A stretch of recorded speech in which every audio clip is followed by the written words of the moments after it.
So చాలా మంది దగ్గర ఇప్పుడు వినిపిస్తున్నటువంటి మాట, కొద్ది రోజుల నుంచి వినిపిస్తున్నటువంటి మాట. సో మోకాలు నొప్పులు కానివ్వండి, నడుము నొప్పి కానివ్వండి, వీటన్నిటికీ కూడా మనం అసలు సర్జరీ వరకు వెళ్ళాల్సిన అవసరం లేదు. సో ఎక్కువగా వినిపిస్తున్న మాట pain management and regenerative medicine అనేది వినిపిస్తూ ఉంది. అసలు ఏంటి సరే ఈ pain management and regenerative medicine అంటే ఏంటి? అంటే అది మంచి క్వశ్చన్ అడిగారు. చాలామంది ఏంటంటే రెండు ఒకటే అనుకుంటారు.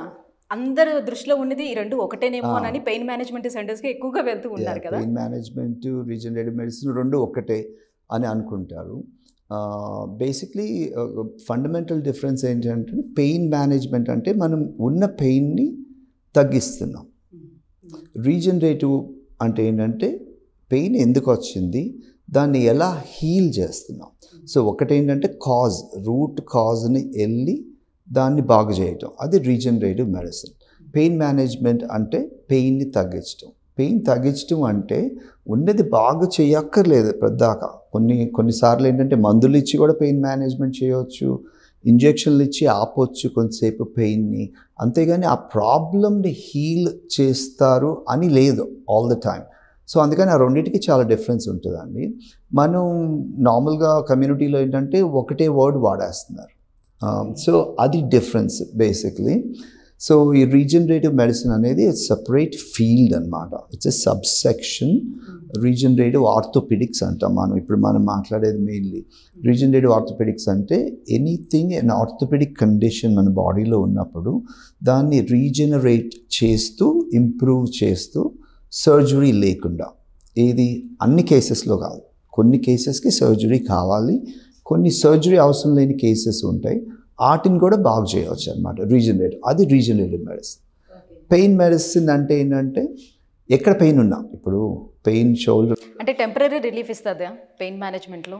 Most of the pain management modalities మనం ఏం చేసిన, ఇప్పుడు ఒక్కొక్కసారి మెడిసిన్ ఇస్తారు, ఒక్కొక్కసారి నర్వ్ బ్లాక్ అని ఇస్తారు. నర్వ్ని బ్లాక్ చేయటం, లేకపోతే నర్వ్స్ని కాల్చటం, ఇట్లాంటివన్నీ ఉంటాయి. అవన్నీ టెంపరరీ ఇంప్రూవ్మెంట్. అంటే చేసుకున్న 1 నెల, 2 నెలలు, 3 నెలలు పనిచేస్తుంది పెయిన్ తగ్గటానికి. అంతేగాని పెయిన్ మీకు ఒక డ్యామేజ్ అయ్యి ఒక జాయింట్ మూలాన వస్తుంది అనుకోండి, ఆ చుట్టూ నరాలని కాలిస్తే జాయింట్ బాగా అవ్వదు కదా, పెయిన్ ఒక్కటే తగ్గుతుంది. సో కొంతమంది కావాలి, అది కొంతమంది చేయించుకుంటారు అట్లా. ఇప్పుడు ఫర్ ఎగ్జాంపుల్, ఇప్పుడు ఎవరికన్నా నీ రీప్లేస్మెంట్ అవసరం ఉందనుకోండి, అంటే బాగా అరిగిపోయింది, నీ సర్జరీ కావాలి, కానీ ఆ పేషెంట్ అనుకుంటాడు నాకు అప్పుడే వద్దు, ఒక 6 నెలల తర్వాత చేసుకుంటా, లేకపోతే 1 year తర్వాత నీ రీప్లేస్మెంట్ చేసుకుంటాను అని అనుకుంటారు. బాగా అరిగిపోయింది, స్టేజ్ 4 అనుకోండి. వాళ్ళు మరి ఈ 1 year పాపం కష్టపడాలి కదా, అప్పుడు పెయిన్ మేనేజ్మెంట్ దగ్గరికి వెళ్తే మంచిదే.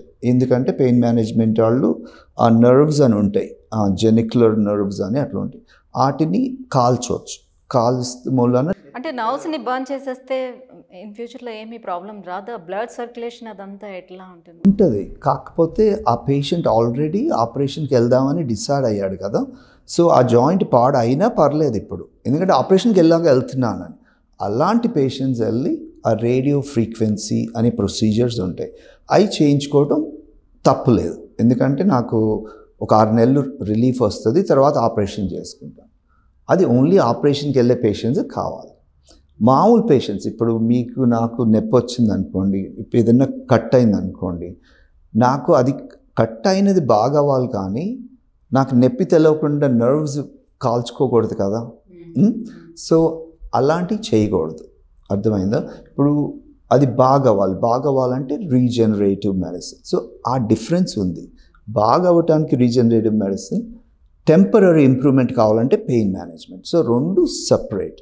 ఇప్పుడు రెండు ఒక్కటే చేస్తున్నాము అంటే అది తప్పు.